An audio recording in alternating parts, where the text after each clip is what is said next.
রাজধানীর উত্তরায় যাত্রা শুরু করেছে দেশের সুপরিচিত সুগন্ধি brand Jonaki by Nasrin Jamir. Interior designer এবং উদ্যোক্তা হিসেবে দীর্ঘদিনের অভিজ্ঞতা সম্পন্ন নাসরিন জামির তার ব্র্যান্ড জোনাকির নতুন আউটলেট চালু করলেন রাজধানীর অভিজাত এলাকা উত্তরায়। এ উপলক্ষে গতকাল হয়েছে নতুন আউটলেটের উদ্বোধনী আয়োজন, যেখানে নাসরিন জামিরের আমন্ত্রণে এসেছিলেন অনেকেই।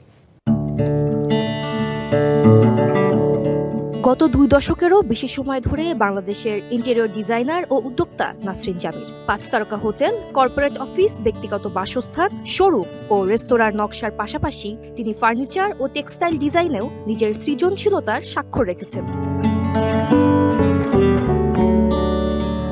নাসরিন জামিরের সৃজনশীলতায় গড়ে ওঠা জোনাকি বাংলাদেশের প্রথম ফাইন ফ্রেগ্রেন্স ব্র্যান্ড, যা দৃঢ়তা, সাহস ও স্বাধীনতার প্রতীক হিসেবে এরই মাঝে আত্মপ্রকাশ করেছে। দেশীয় সংস্কৃতি ও ঐতিহ্যকে আধুনিক রূপে উপস্থাপনের লক্ষ্য নিয়ে জোনাকির প্রতিটি সুগন্ধ তৈরি করা হয়েছে গভীর ভাবনা ও শিল্পিত যত্নে। জোনাকি হলো আমাদের বাংলাদেশের প্রথম ফাইন ফ্রেগ্রেন্স।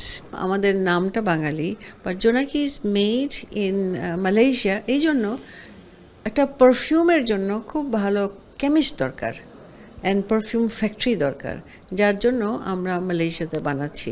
জোনাকি হলো জয় অফ লাইট, আধারের বাতি। আমাদের প্রত্যেকটা সেন্ট কিন্তু একটা ফুলের সাথে একটা সম্পর্ক আছে, বাট জোনাকি ইজ পিওর।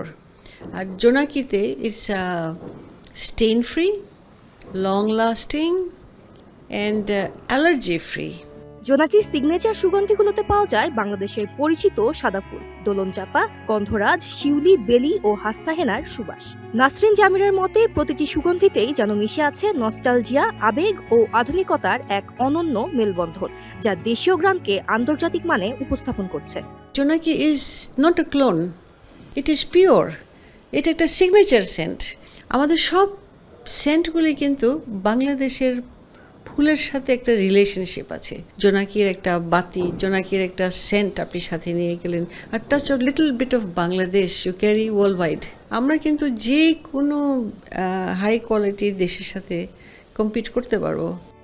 রাজধানীর ইন্টারকন্টিনেন্টালে থাকা ফ্ল্যাগশিপ স্টোরের সাফল্যের পর উত্তরায় এই আউটলেটটি জোনাকির দ্বিতীয় আউটলেট হিসেবে যাত্রা শুরু করেছে। সঙ্গীতা ইসলাম, ডিবিসি নিউজ, ঢাকা।